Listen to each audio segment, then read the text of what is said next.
Hi, welcome back for another preview video from our channel. I'm very happy today to present you the latest in the series, the Micro series, which is called Micro Pirates.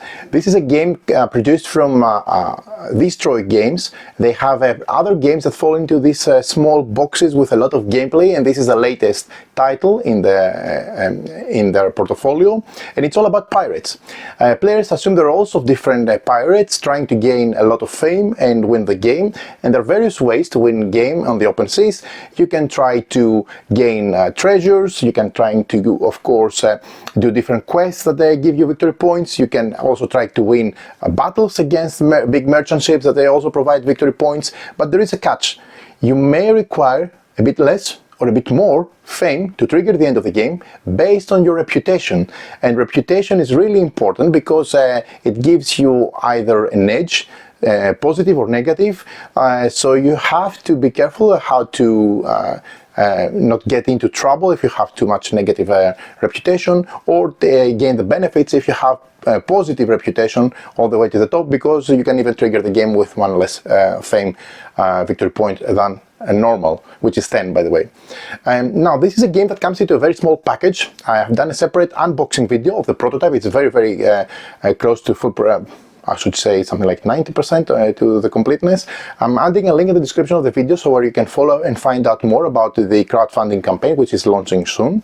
And in this video I'm going to cover, first of all, the how to play. So I'm going to add the timestamps in the description of the video again to be able to quickly jump to different spots or parts of the rules if you want to see battle, for example, and nothing else.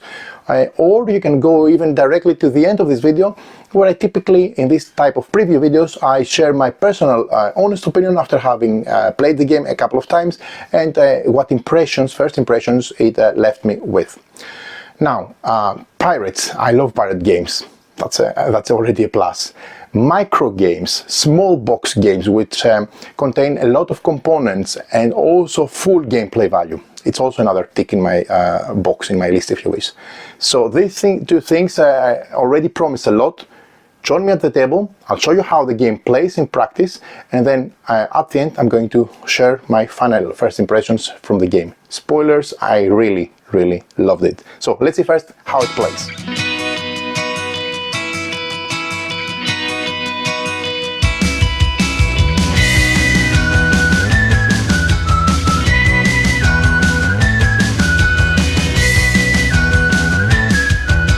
The seas are alive with the clash of cutlasses and the roar of cannon fire. You, a daring captain, are bound for adventure in a world of peril and plunder. Ports bustle with the promise of brave crews, exotic wares, and whispered rumors of hidden treasures. Trade your fish and plantains for shiny coins, hunt down the elusive piece of a legendary map, or strike fear into merchant vessels as you claim their cargo. Beware though, fellow captains. Lurk in every cove you'll find someone who wants to be more famous than you, eager to snatch your spoils. Will you chart a path to fame and fortune, or will your tides turn against you? Only the boldest buccaneer will rise from the breast and claim the rightful place as a legend of the high seas. In Micro Pirates, players embark on an adventurous journey across the high seas, taking turns to complete quests, plunder merchant ships, discover lost treasures, and recruit crew, and many more. Every action contributes to earning valor points, the ultimate measure of renown. Valor can be gained through various paths, such as completing quests, unearthing treasures, delivering luxury goods, or defeating merchant vessels. The game ends when a player reaches the target number of valor points, securing their place as the most legendary pirate on the seas and basking in eternal glory. Now, before we do anything else, let's focus on the components of the game. As I mentioned before, keep in mind that it's a prototype. It's very close to full completion, but it's good to keep reminded that everything you see is a prototype, and it will be, of course, prone to even additional improvements and changes. So, the first thing that I want to mention is we have 9 ocean cards. You see them in front of you already set up to start the game, which I'm going to explain later on. So we have 9 ocean cards. One is a port royale, which is the one sitting in the middle on the top row. It has also a large banner at the top of this card. Again, this is a grid 3x3, as you can see, part of the setup. You can distinguish the 9 ocean cards, first of all, with the port royale that I said, which also has an anchor with a star and a golden star behind it, to indicate that this is a port royale. But also you have 4 different ports. They occupy the 4 different corners of the 3x3 grid, and you can see that this is a port because it has an anchor. One here, one there, and one there. Actually, this is also the starting point for the players, the ports. We also have 4 open waters that they fill in the rest of the grid. So open water, open water, open water, and open water. There are 12 dice, as you can see, and these are different dice based on the color of the game. You roll 2 for each of the action. For example, for fishing, you roll 2 blue, and we'll see how that happens. And you can also boost it to get 1 additional one. So you have 3 green for plantains, 3 blue for fishing, 3 orange with cutlasses for fighting, and 3 brown with a spyglass for exploration. More on that later. But I have to say that these are really nice. I've done a separate unboxing video highlighting the different components where you can see them in detail, but they are set aside during setup. We have 10 export cards, and these are the cards that you see here as part of the setup. I'm also opening from the deck of the export cards 2 and placing them above the top card of the Port Royale. We also have quite a big majority of cards in the game. Just to mention the backs and the different cards and familiarize. So we have the navigation cards. They have this back, and they show different. Sorry, these are the navigation. These are the treasure cards. So we have the navigation cards, which have the compass, and you can see that they indicate on blue background for the sea a different spot on the grid of indicates this specific card here. Okay, and they're used for randomizing things and a lot of different aspects in the game, and there are cool mechanisms to just place different things. Even they're used during setup to place the merchant ships. The other deck, it's the map card. We have 10 map cards. They have the map symbol at the back, and they have beige color, and they have 3 crosses, as you can see. You need 2 at least to get an overlapping cross by cross symbol, and that would be the location of your treasure. A very nice cool mechanism which we'll explain later on. The other thing that we have is loot cards. There are 33 loot cards that you see here that you're gaining, and it could be different things from crew members to RAM to treasure to upgrades to coins, etc. Okay, some of those will be updated with additional art. Keep in mind that if you see some repetition, there will be more unique art pieces during the final production, from what I understand. Another thing that we find are the quest cards. The quest cards have this red background, as you can see here, and it's very unique, and actually they have nice art, they have nice anatomy of the card, and we'll focus on that later. But for the moment, focus on the aspect that we have 4 unique different types of quests. And quest is one of the main ways to gain victory points in the game, which is your ultimate goal to win the game and become the legendary pirate. So you can have fighting, attacking quests. You can have 4 categories, and you can see the different symbols. Okay, you can have pick up and deliver. So you can go. You need to go back, theoretically pick up something and come back. Okay, or deliver something, or visit different ports, etc. So 4 different symbols for the 4 different quest types, and they provide a lot of variety in the game. There are 33 quest cards, and these numbers may change based on the campaign, so make sure to follow the campaign from the link in the description, as I mentioned before. We have crew cards, which have the hook symbol, and I have to admit this is by far, for me at least, some of the most beautiful illustrations. They're very humorous, they're very unique, they're very fitting This is Jack Sparrow for sure, loving it. They have different symbols that they have different costs to acquire them at ports, more on that later, and different symbols that they add to your, let's say, capabilities. Again, in the prototype there are 25 crew members. You'll see that some of the crew members start in the 4 corners of the ports, plus in the port royale.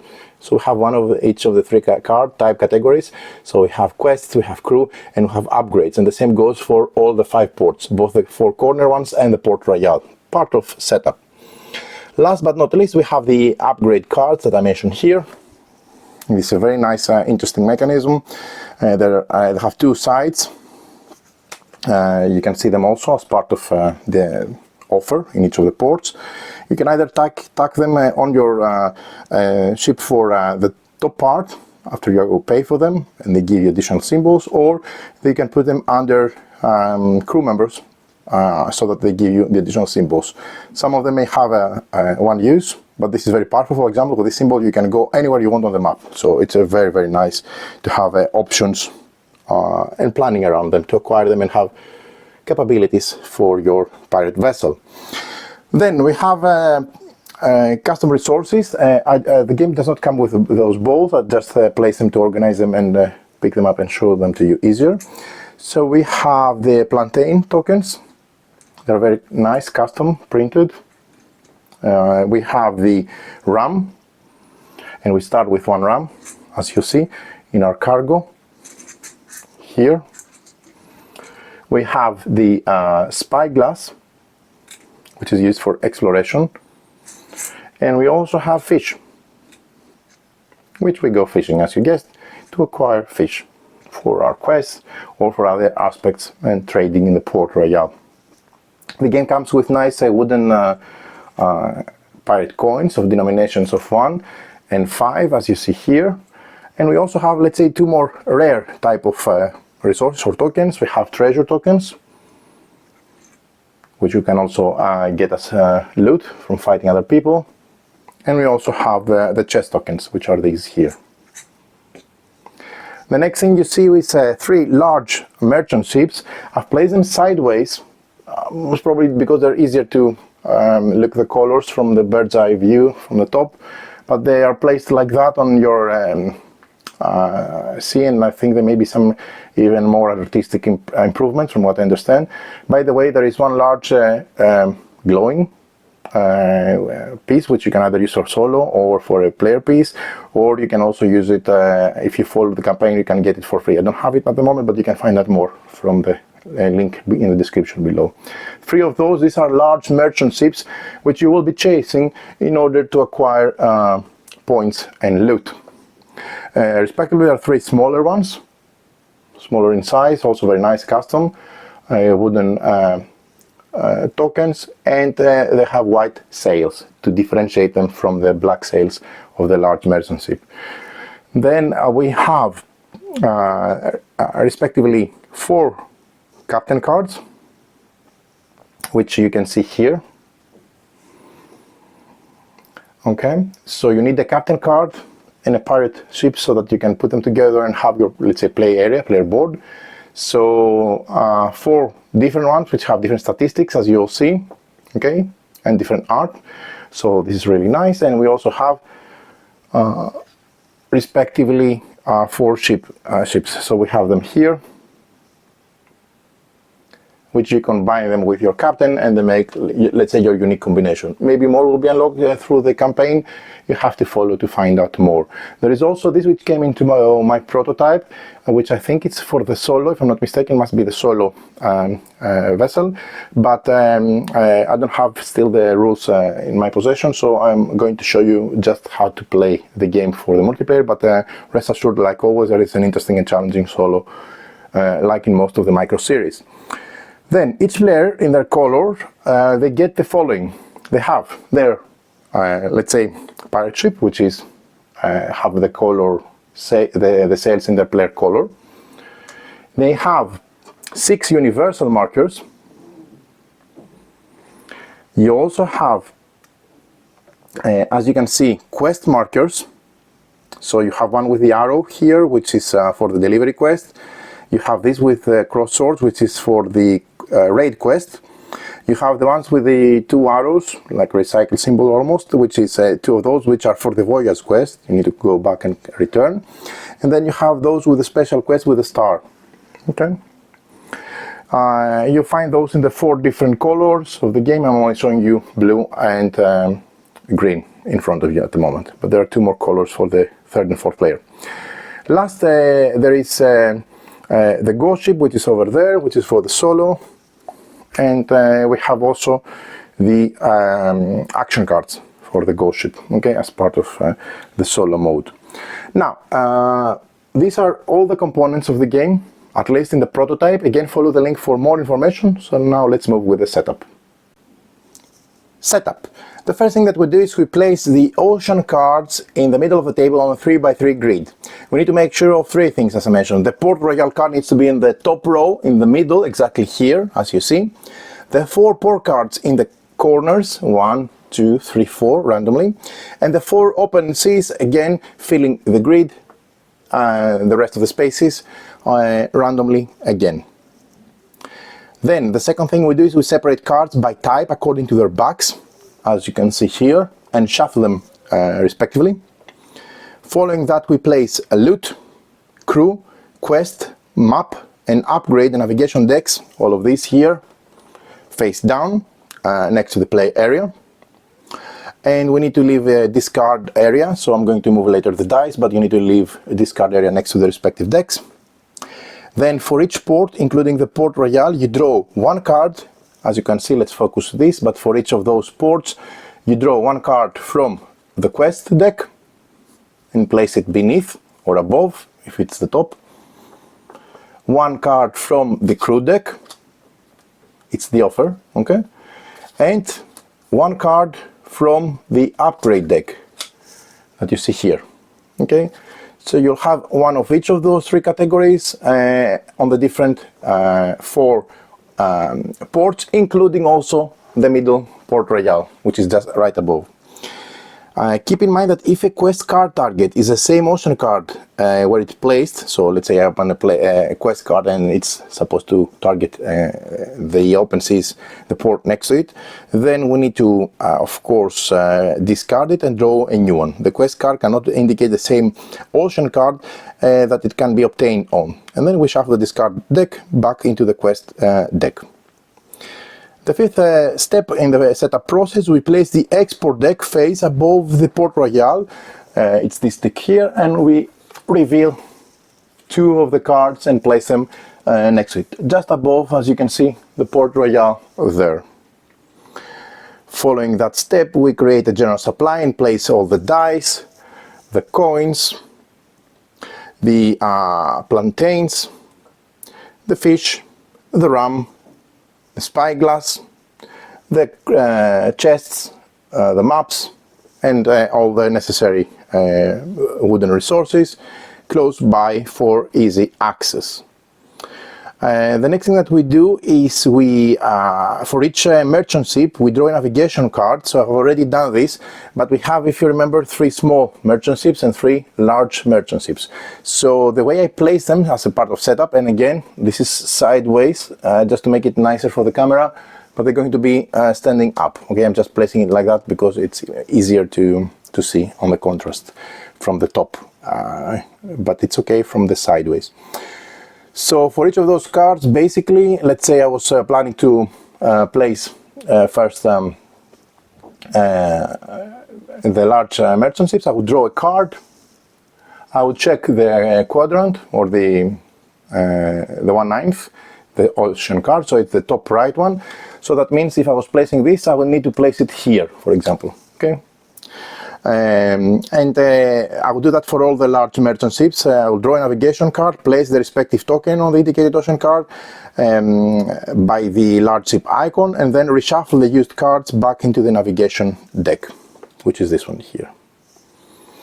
I would also do the same for the small merchant ships, drawing a navigation card and placing a respective token on the indicated ocean card on the space, and then reshuffle into the navigation deck.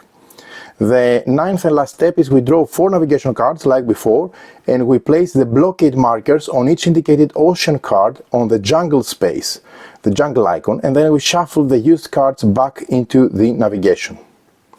The navigation cards, if you cannot place the respective token on the indicated ocean card, you discard the navigation and you draw a new one. So, the last step, again by drawing navigation cards, will make me block 4 of the jungle spaces, okay, in the different sea cards. Again, the jungle space, as you can see, it has a palm tree, so it's quite visible. So by doing that step, again by drawing navigation cards, now I just place them for a quick demonstration, you would be completing the main setup. Now let's move to player setup. Player setup. First, randomly choose the first player. It's suggested that the player who most recently commandeered the ship will be the first player, and give them the first player token. Then you display all ships and captain cards, and in reverse turn order, starting with the player to the right of the first player, each player chooses one ship or captain card. Then the player order, in player order, each player takes a card of a type they did not choose previously, continuing like that, so they have basically a captain and a ship. They place the ship card next to the captain card, so they connect with a link as seen here. Of course, if it is the first game that players have, it is recommended that they just shuffle separately the ship cards, give one ship to each player, and do the same for the captains randomly, so they're quickly ready to start. Next step is that each player takes the components of their chosen color, as you can see here in front of you. That means that each player takes a ship token. Okay. They also take the 6 universal quest markers, the specific quest markers. I believe this is going to be changed, if I'm not mistaken, in the final production. Okay. And then they also take the treasure marker. This was the treasure marker, actually. So each player then places 3 universal tokens in this fashion. So you start with a full health, so you place it on the right side of the health track or the damage track. Then you place one next to their victory point track, which is the one at the bottom, as you can see. Okay, it's off board. And then you place one on the track above, which is the fame track. So you start with the normal fame, so neither negative nor positive. Okay, green is positive, red is negative. This can be affected from your starting card, which is if it had a decreased fame icon, for example, because it gives you too many things, you will move this one to the left for the icon of decreased fame. Following that, each player takes 10 coins and 1 ram, which I have already placed on my cargo. Okay, these are cargo spots, as you can see. And finally, in turn order, players draw navigation cards until each one draws a card indicating an ocean card with an empty port, and place their ship, as I have done here, on the port of that ocean card. Game overview. The game is played over a variable number of rounds, and players take turns one at a time in clockwise order. On their turn, they may perform up to 2 actions.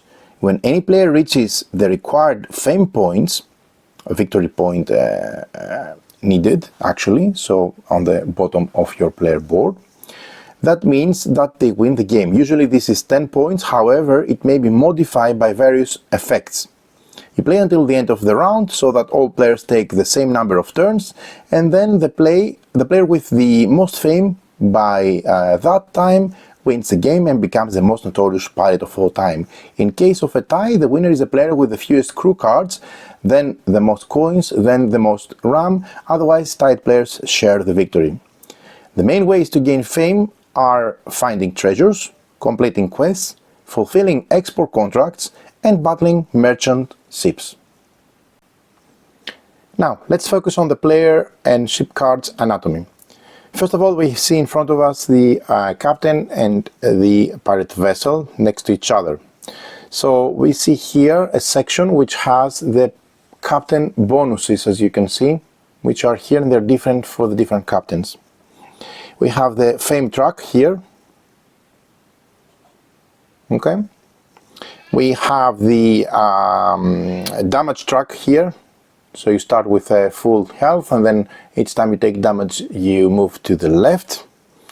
You have the ship bonuses here. Okay. There are 3 slots on the top for cargo spaces, sorry, for upgrades, and 3 more slots, so you tack cards under there, as you can see, here, here, and here, for crew members. You also have the ship's speed, which is 3, and you have cargo spaces here and here, so combined between your captain and your pirate vessel.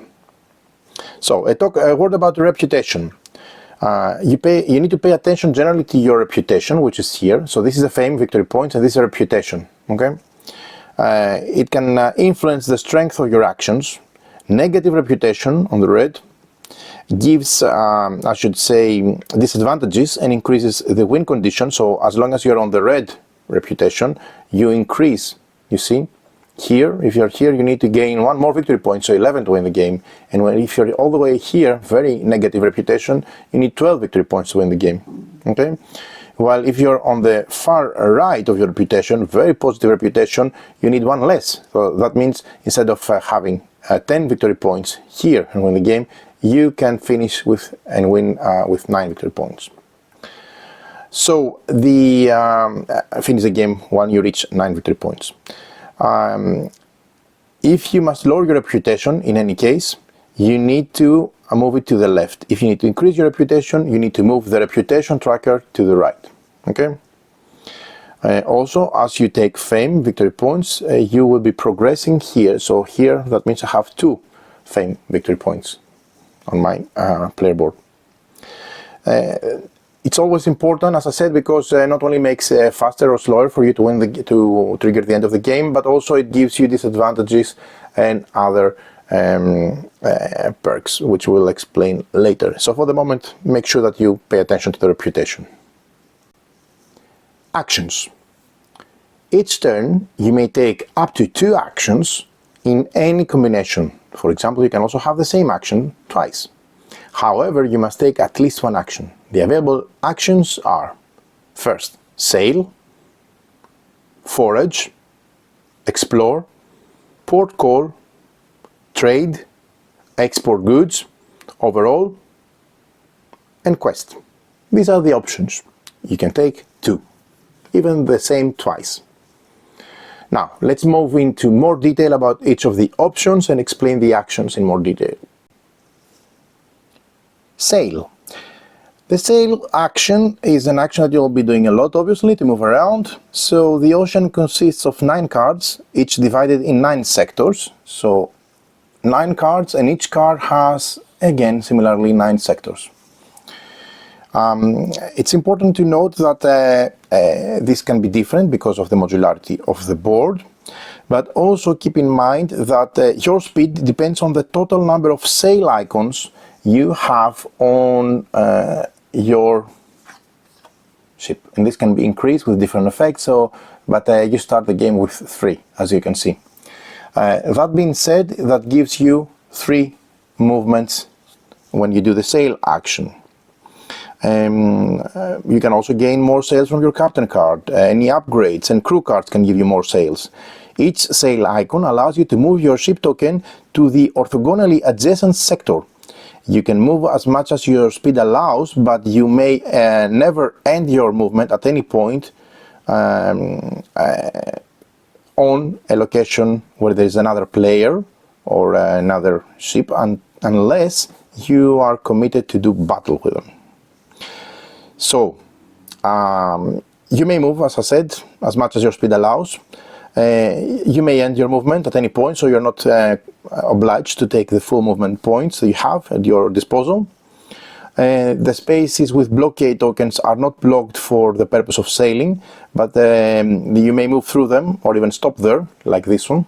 Okay, it's just that you cannot do the exploration there because it's covering the explore icon and the quest icon. So whenever you move to a space with a ship merchant or another player ship, your sail action ends immediately and battle takes place. We'll explain how battle works later. The only exception from this rule is when your ships meet at Port Royal. It is a safe haven and there will be no battle at that place. So here, different players can go on the Port Royal and no battle occurs there. On any other different area, when you have when you move into a sector with another ship, then battle occurs. It's important to note that you are not allowed to sail on the central space of the ocean card with the Port Royal and on the top 3 spaces above the Port Royal where they have the banner. So on this top card you cannot sail here, here or even in the center, but you can sail here, here, this is a port haven, here and here, okay, as you would expect. Very simple. Let's say I'm the green player, and let me show you again. I start my turn here and I have 3 sail icons. That means I can move 1, 2, 3 and come here. Or another option would be I can move 1, 2, then my movement would stop because we're in the same spot as another merchant, and then battle will occur. Okay, so this is how movement works. Sail action. Forage. If your ship is in a space with a fish icon, like the green player here, or with a plantains icon, like the red player here, then you may perform a forage action. Simply you roll 2 dice in the respective color, so that means for fishing you would roll 2 blue dice, or for plantain you would roll 2 green dice. Okay? You roll 2 dice in the respective color and you add the result any fish or plantain that they are on your captain card, ship card, upgrades or crew cards. The sum of all the icons is what you gain. You take the indicated token and place them on your cargo hold. The fish and plantains printed on the ocean card do not count for your result. They only indicate where it's possible to resolve that action. Also, it's very important that before you take the action, you may decide to spend RAM from your possession, and that will give you a 3rd die to roll. And of course you will include the results in your total sum before you fish, for example. So let's say I spent 1 RAM and I'm going fishing. I would roll this, and in this case I would gain 2 fish, but let's say I was somehow like that. That would give me 2, 3, 4 fish. Okay, but I had to spend 1 RAM to roll the 3rd die. The same applies with the plantain also, but you roll the green die. But just to show you an example, but you can get also additional icons from crew members or upgrade. But as I am at the moment, my captain gives me 1 icon, my pirate vessel gives me 2, 3, so a total of 3, plus the 3 that I rolled, 6. So that means I would gain 6 fish, okay, which I would need to have spot to place them on my cargo. The amount of hold cargo I have is limited by the number of empty crates, you see. So in this case I managed to save all of my fish that I managed to acquire, and I can use them further on. Another possible action is explore, which has the jungle icon here. If your ship is in the space with a jungle icon, like in this case the red player is on this sector with a jungle icon, and no blockade marker is on it, you may resolve the explore action. Simply you roll 2 brown dice, these are the brown dice, and you're trying to gain spyglasses. In this case I have 2 in my result. You include also any bonus tokens from cards. So for example, your pirate captain can give you spy glasses, or other factors and crew members, etc. Right? So you total all the spy glasses you have from the bonuses and the rolled result. And if you have at least 6 spy glasses, your explore action is successful. If so, you must immediately discard all of your physical components of the spy glasses to gain a map card and a treasure token. Keep the map card hidden from the other players, and additionally draw navigation cards until you find one that indicates an ocean card that has a blockade marker, and move the token to the space with your ship. But let's say one step backwards, in this case I rolled 3 and I don't have more spy glasses. Okay, I don't have 6. I will gain those 3. These 3 will not go on my cargo. Okay, I'm setting it aside just to keep them aside so that I can remember how many I have, and I can also take the explore action on further rounds, okay, to continue collecting, together with my printed bonuses and my physical components, the necessary amount of spy glasses so that I can have 6, and I can have in that way a successful exploration in a future turn. Remember, all players can spend RAM to either take 1 cutlass result, or spy glass result, or to roll an additional die when foraging, for example, etc. Okay, or in any other case when battling, etc. So you can do this once and get the respective icon. So in this case, if I spent 1 RAM, I will add 1 spyglass to the rolled results. So 2, 3 plus 1 for the RAM spent 4, and let's say my captain gives me another 2, so I could have a successful exploration action, easier than it may look on the selected die results. So in this case, let's say again I have 3 plus 3 physical components. I would immediately discard these spy glasses, and following that I would also move any blockade token, okay, to the location where I am now, so that I cannot stay there and continue exploring. Essentially, okay, I need to move to another location. So one of the 4 blockade tokens will move there. In addition, and that's the main reason for doing that, I would gain 1 map card, which indicates 3 spots on the grid of 3x3 ocean cards, okay. And let's say from another previous exploration I already had 1 previous map card. Now for those, as you can see, if I'm looking for any overlap, so this is a common section for those 2, that means I found treasure which is located in the 2nd row of the 3x3 grid on the 1st of the 3 sections, which means exactly here, okay. So that's what I'm doing, that's why I'm doing the exploration, because I'm trying to gain cross-section from previous map card that I have acquired. If it's my first card, or if I don't want to, it's not important to continue moving with identifying them now, I keep it face down next to me so that I can continue exploring in a future round, and I can gain more. But maybe just to demonstrate also the final step of the exploration, if my 2nd card overlaps with another card I have, and you have a common symbol, so 2 times a cross create a confirmation of the spot. In this case it's on the 2nd row, as I said, on the 1st. That means here. That would mean I would go there and I would place my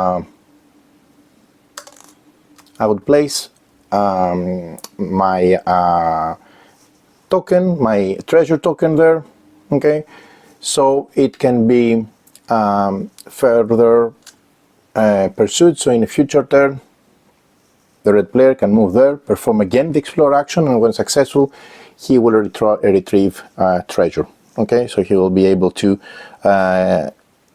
gain 2 fame points, theoretically indicated by the retrieved treasure, once they have a successful exploration over there.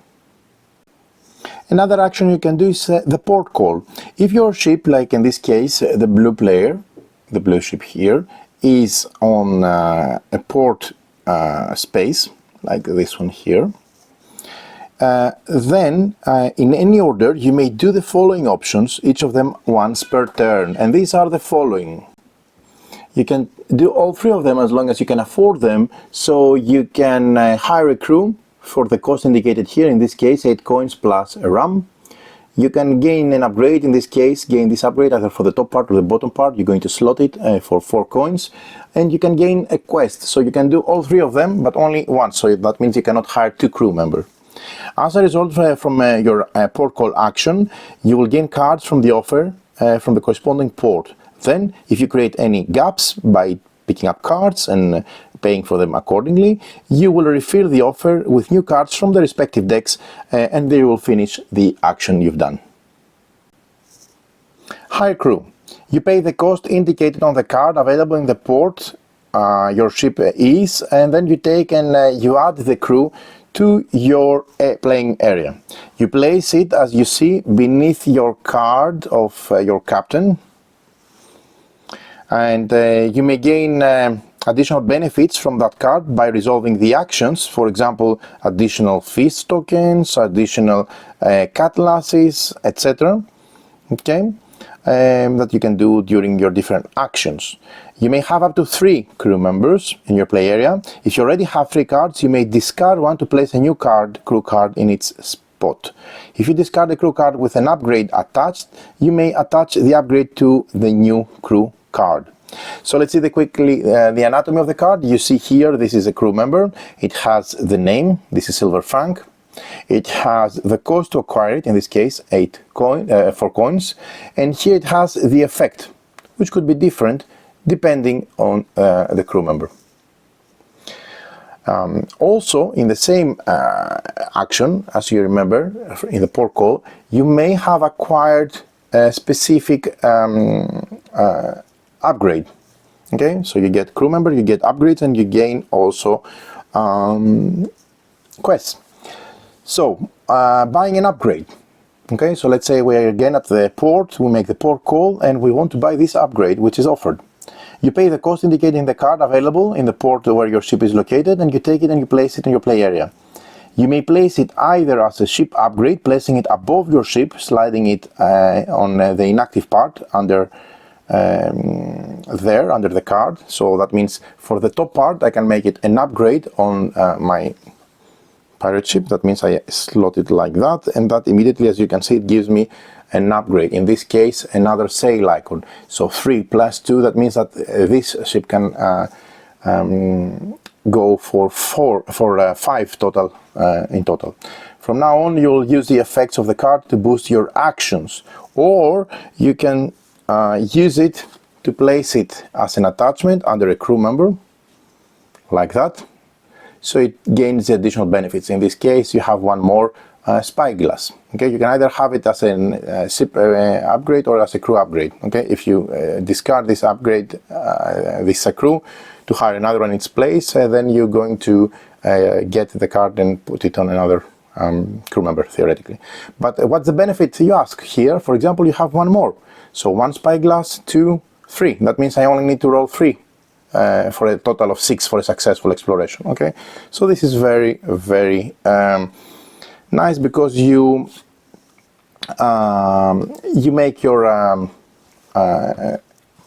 upgraded, let's say, crew and ship totally different from other players.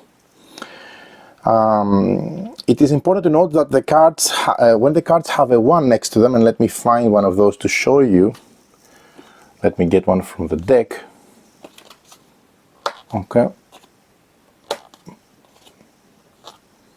Okay, when you want it you cannot get it, but let's say there it is, the 1. Okay, so if it has a 1 beneath the upgrade, that means it's an upgrade on your ship, that when you use it you need to discard it afterwards. So in this case you can use it to navigate instantly to any place on the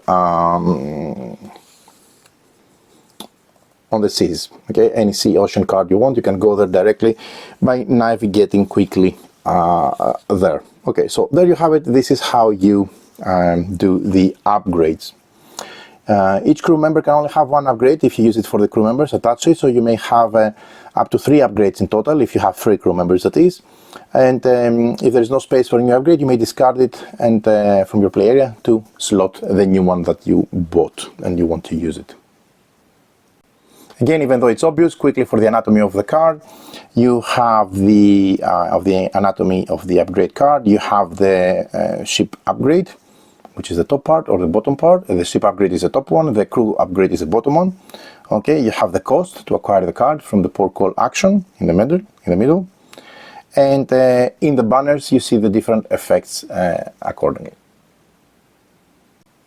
So during the port call we've seen that you can hire crew, you can buy upgrades, but you can also pick up a quest and start a quest. So to start a quest you simply take the quest card available in the port your ship is in, and then you take it in front of you, and this is one of the 4 different types of quests that you can have. Let's take a closer look. So these are the 4 different type of quests that you can have, and you can identify the different type from the banner and the icon on the top left side of the quest card. So we have this symbol, which is raid quests. We have this symbol, which is delivery quests. We have this symbol, which is voyage quests, and we have this symbol, which is a special quest. Okay, so let's first of all check the raid quest. You mark any merchant ship with your raid quest token. So let's say I'm again the blue player, so I would take my raid quest token, okay, and I would mark, let's say I have a vessel and a merchant ship here that I'm targeting, a large big one, so I'm going to place my raid quest token there. To complete this quest you need to win a battle against that ship, and when you do, this immediately gains the reward indicated by this raid card, and then you discard the completed card and you take back the token. If a merchant ship with your quest token is destroyed by another player, you must move your quest token to another merchant ship. Okay, so very simple, you need to place it accordingly. In this case, seemingly the Phantom Hull, seemingly ordinary merchant ship is said to be a trope, overcome the ambush to claim hidden riches. There is a difference here that needs to be indicated, that for example, if let's say I'm chasing this merchant ship with this raid card as a blue player, this says that as an exclamation, this merchant ship, which is the target of my raid quest, has a +4 strength, or I need a +4 theoretically. Okay, so that would be I need 6 successes +4, 10 successes, even though it is a small merchant, which normally I would use for a large merchant. Okay, very simple to do, and it gives you these rewards. In this case I will take 2 RAM, 5 coins, and a cargo loot. The second type of quest is the delivery quest, which has this icon here. Simply place your delivery quest token, which is this one, matching the symbol here. Place that on the indicated ocean card, either on a jungle or port space, depending on what is depicted on the quest card. You have to deliver the required number of goods to the marked space, and when you do so, you discard the required goods, gain the rewards, and discard the completed card and token. Okay, so in this case, this is the middle of the 3x3 grid exactly, and it goes on the jungle space. That means, let me move this out. That means in this case it would go, okay, let's say this was somewhere else, so just showing you clearly. So that means that it would go here, okay, and that means that with this card, this delivery quest, this player needs to deliver 6 or more spy glasses to gain the reward, which is a map token. Okay, right, sorry, a treasure, that is. Okay, next type of quest has this symbol. This is a delivery quest. You place, remember you have 2 delivery quest tokens. They have the same symbol. you place one of your voyage, sorry, this is the, not the delivery quest, the voyage quest I wanted to mention, sorry, the delivery was this one. So this is a voyage quest, so you have two voyage tokens and you place one of your voyage quest markers in the space with your ship and another on the ocean card indicated on the quest card in the space with the jungle. So let's say I acquired this theoretically here. Okay, I was here, I acquired here, and it indicates that I need to travel all the way across diagonally to the top row of first card. So I place my second marker on the jungle icon of that card. Okay, so to successfully complete this voyage quest, so you must travel all the way there to the jungle, successfully resolve the explore action with the indicated specific requirements by the quest card, meeting the requirements. So you need to have 6 or more exploration spyglass tokens. You need to have 6 or more. And then travel back to the original spot where you sailed out of in order to complete the voyage quest and receive, discard the card and the token and receive the benefits. In this case, increase your reputation and gain 1 fame victory point accordingly. So that's the third type of quest, and the last one is the special one. For the special one and in universal ones, that's why you have a 6 instead of 3 universal ones in case you need more, but you already have 3 special ones. Okay. So for the special ones, what you need to do, they can be, you can mark the progress on this quest either on the ocean cards or on the quest card itself, and if the quest card requires that you leave your token in an indicated space, you must spend an action to do so. When you fulfill the conditions, you immediately gain the reward and place the completed card in the corresponding discard pile. And in this case, for example, you need to travel to 2 different ports. Okay, you leave your token there when you do, and then so you visit a port, you leave a token. Okay, and once you done it twice, you gain 2 reputation in this case. Okay, and that's the special one. So it's important to note that you may never start a quest that has the same type of any of your active quests. In other words, you may only have 1 active quest of each type. So if I'm pursuing, let's say, a voyage quest, I cannot gain a second voyage quest. I can only have 1 of each type, but I can of course have in parallel, let's say, a raid and a voyage card because they belong to different types, and that's okay. Trade. Each port provides players with an opportunity to sell and buy goods.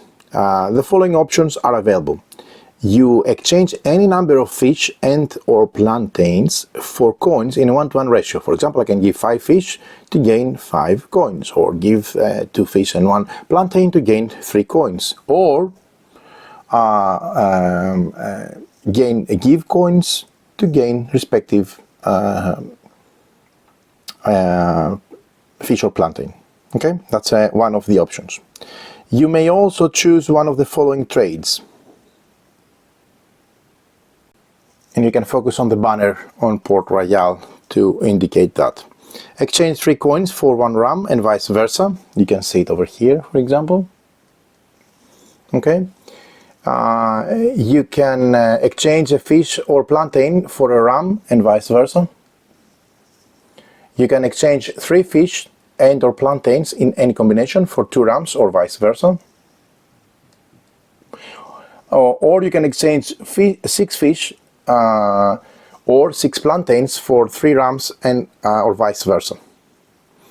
There is a trade reminder above the Port Royal that you see in front of you. However, you can trade in any port. Okay, this is just the location where this box is placed for easy visibility, but it is active for every port, including Port Royal.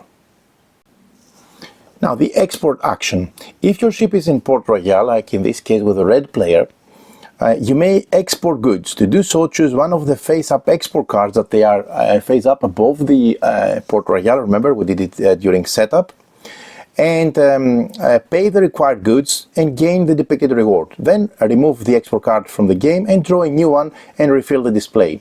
Alternatively, you may exchange 2 chests for 2 fame points once per turn instead of resolving an export card. Okay, so for example, in this case, I can spend 20 coins to gain 1 fame point.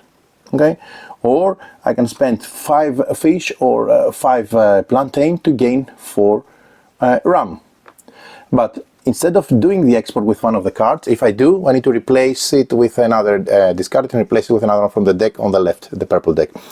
But I can forgo completely the option and exchange their 2 chests or 2 fame for 2 fame points. Okay, and I can do that once per turn, and that's why these treasure chests are very important. Now, going back to the cards, remember all this started from the port call and also the different interactions. Okay, if you claim cards in any port, you refill it from the new cards of the respective deck. If you do an export, for example, you refill it from the export deck. If you need to refill quest cards on the different 4 corner ports and the respective deck is empty, let's say for example the upgrades, then you need to reshuffle the discard pile of the upgrades to form a new draw deck, and then you continue filling in accordingly. So this is applicable for all decks in the game. Last action is the overhaul. The overhaul is about your ship being in a port where you may repair it with no cost. To do so, you move the token back to the highest space of the damage track of your ship, meaning I will spend an action in a port to overhaul, and that means I will get all of my health back. Last is the quest actions. Remember, if you have a delivery, voyage or special quest active in your play area, you must not only reach the destination, but also perform an action there to progress it and or complete it. If you have a quest that requires you to explore on a specific ocean card, and there it is a blockade marker on that target jungle space, you may still perform that action. The blockade marker only blocks regular explore action and not a quest action. End of turn and endgame check.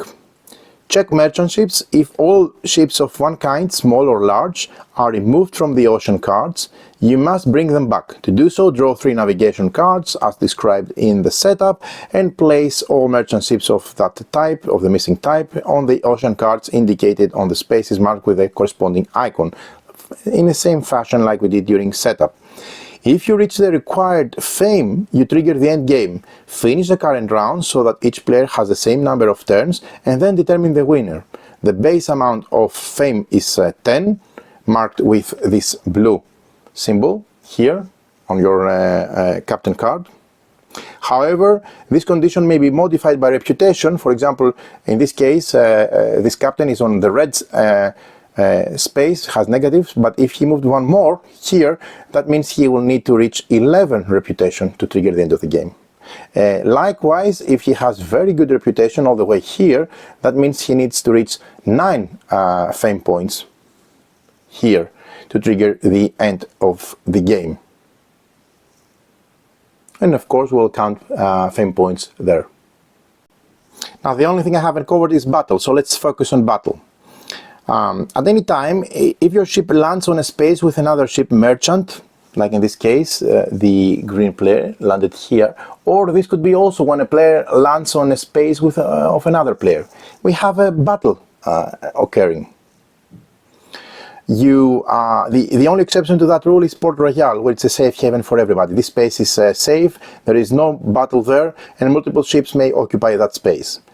When you take damage, you must move your marker on the damage marker track of your ship card to the left. If it reaches the leftmost space, the skull space that we've seen before, your ship becomes disabled and it's immediately placed in the nearest empty port. You must also discard all tokens from the ship card. To resolve the battle, you must roll 2 red dice. Okay, so 2 of those. and trying to get catalysis. Of course, the more catalysis you gain, the better it is. You also may gain bonus strength and dice to a maximum of 3 from your captain and ship and crews and ship upgrades, etc. Okay, so you have some, if you remember, crew member that they may offer additional catalysis. You may also have catalysis printed on your captain card. You may also spend 1 RAM to roll 1 additional die for 3, maximum of 3, together with the 2 that the attack action gives you. The attack effect from the sail action when you move on the same space with another vessel.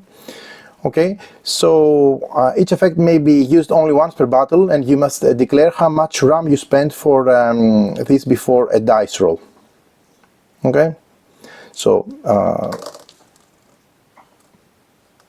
let's say in this case I rolled 3 catalysis. How the winner is determined depends on which parties are involved in the battle, meaning if you have a battle against a merchant ship or if you have a battle against a player. So let's focus on a battle against a merchant ship. Only the player rolls dice, and the merchant ships have a base strength throughout the game. That means the small merchants, these guys here, have a base strength of 6. The large merchants, the large merchant ships like this one with the black sails, have a base strength of 10. It's important that this value may be modified if you're fighting merchant ships that it's marked with your quest marker, for example. Okay, because you're chasing a quest which has added strength. For example, if this was one of my quests, it will be modified by +4. Right, so to win a battle against a merchant ship, your total strength after the dice roll must be high, and the symbols added must be higher than the defending ship. You always take 1 damage as part of the battle, regardless if you win or lose. So by initiating battle, you always take 1 damage. If you attack a large merchant ship, you must lower your reputation also by 1. If you lose, you must move your ship by 1 space away, then roll 1 red die and apply the result as extra damage to your ship. If you win, you may gain loot and fame depending on the type of merchant ship that you won against. So the reward is very simple. If it is small, you draw 2 loot cards from the loot deck, okay, and gain the indicated tokens. Then discard a loot card unless it's a crew card and, or an upgrade that you place on your play area. That's the reward for a small merchant. If it is a large merchant, the black, you gain 1 fame point and draw a total of 3 loot cards. You only gain rewards from 2 loot cards, but you see 3 of them before deciding which one to discard without cashing the reward, and then focus on the 2 that you're cashing out for the rewards. Again, if it is a crew card or an upgrade, it will go on your play area. But the main difference here is that it gives you also 1 fame point, which is very important, while the merchants, the small merchants, they don't give you fame points. Also important, when you gain multiple loot cards, they must be unique. As in this case, they're all different. Okay, if for any reason they must show different type and number of rewards. If you draw 2 identical cards, for example 2 cards showing 4 coins, okay, discard 1 of them and draw cards from the loot deck until you have 2 different cards. However, if you also gain loot as a reward of a raid quest, it is an independent step. So this is what happens when you have a battle against a merchant. What happens if you have a battle against another player, like in this case yellow versus green? When you attack another player, you resolve the steps in the following order. First, you must lower your reputation by 1 step. Pirates should not attack other pirates, so by attacking another pirate, you immediately lower your reputation by 1. Both ship attacking and defending takes 1 damage as part of the battle, like we did with the merchant case. Third, you decide how much RAM you will spend for bonus strength and or a die. Fourth, the defending player decides how much RAM they want to spend for the bonus strength and or die. Fifth, both players must roll 2 red dice or 3 if they spend ram and add bonus strength from crew upgrades, etc. And sixth, the player will with a higher strength wins the battle. The player that lost the battle must move their ship by 1 space, then roll 1 red die like before and apply the results of the damage to their ship. The player that won the battle steals 1 token from the other players, so you'd most probably going to be chasing the more precious ones for sure from the cargo of the opponents. Okay. They also take 1 random map card from the losing player's hand. So one of then randomly they draw if the player had any map cards from their hand. And that concludes the player versus player battle. So there you have it. This is everything you need to know on how to play Micro Pirates. I have to mention that there is also a solo mode, and you will discover more once the solo becomes available in terms of rules. But it uses the solo components like the solo opponent plus the solo cards. Okay. There is also a very nice appendix in the rulebook which explains the reputation tracks, all the effects about the negative or positive reputation. It explains also respectively other effects that you can find, like on your ships and different icons, etc. For example, the reroll. This is just a reroll 1 die, and you can use it as an ability when you roll dice for any reason. You have immunity against attacks, you have one-time effects, you have safe cargo that cannot be stolen from the space. And in addition, there are some FAQ for easy access at the end of the rulebook. And all in all, this concludes everything you need to know about Micro Pirates. So let's move back up for my final impressions. So Micro Pirates, I know it's too soon to say it, but first of all, I love the series. I love the Micro series.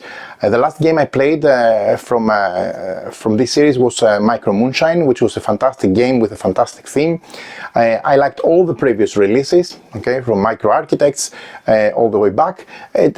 This one, out of all of the series, which I really enjoyed, all of them, honestly, I think it tends to be the most anticipated, the one that I have the most fun playing.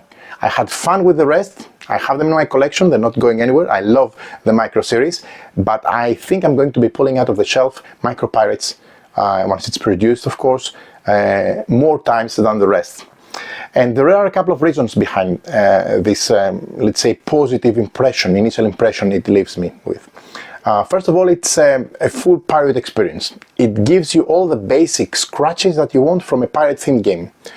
Don't let the small box fool you. Again, it offers full gameplay value. It takes from 60 to 120 minutes, so for me it's a sweet spot, and it also has solo.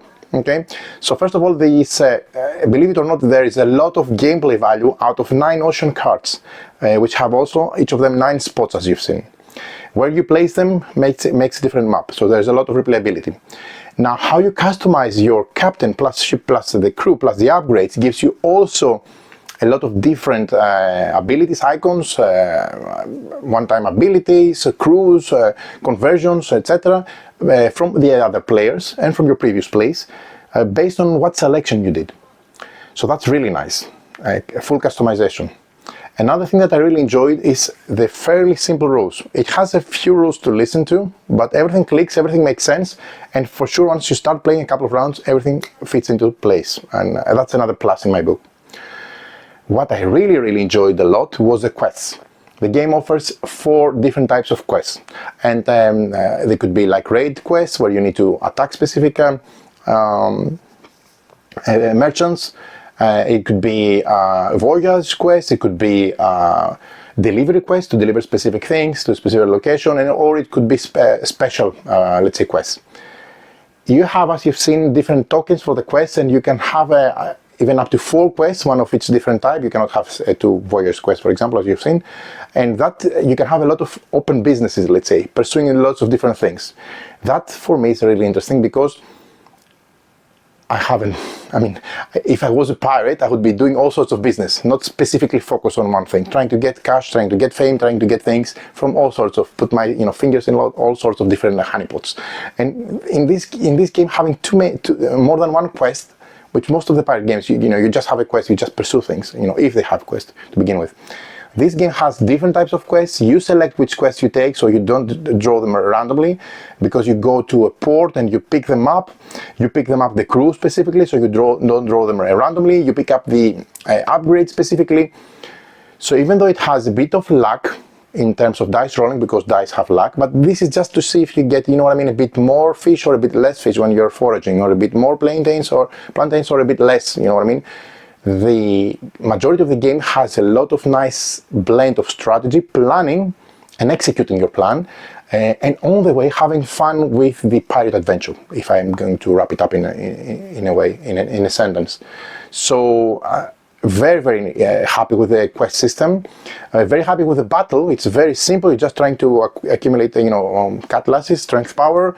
It shouldn't be more complex than that, because that it will make the game drag for the wrong reasons. You know, if I wanted a full attack pirate game, I would go to a pirate simulation with attacking. I don't want that from Micro Pirates. I want a full pirate experience in a small box with a lot of things to do, but giving you, scratching the full fledge of the, I don't know, the full essence, giving you the full essence of the pirate theme. And this game really delivers that. It's a lot of value. And I have other pirate games. I also have other small pirate boxes. I really like this one because I think it can be played a lot. It has a lot of value. I'm looking forward to see how the solo plays out as well. It has nice ideas on a very rigid gameplay design framework, so the things work together nicely. It also gives you a bit of the, I don't know, adventure, because you can go to do whatever you want in essence. You have 2 actions to spend, as you've seen on your turn, but it's up to you if you want to go full questing, if you go full attacking other players, or if you do trades, or if you do different things. So very much impressed from the game. I highly recommend it. I'm going, as I said, I have a link in the description of the video where you can follow up for the campaign launch. If you were thinking to get a micro game of the series, do get that one. If you have all the rest, don't miss on that one. If you have none, this is a fantastic one to get one, to get the first from the series, and I'm sure you're going to discover the rest. So there you have it. Hope you enjoyed this video. Hope I gave you a very good understanding if this game is for you. For me, it is definitely for me, and I'm very happy to potentially get it in the future after successful funding and be able to play it a lot with my friends again. So many thanks for watching.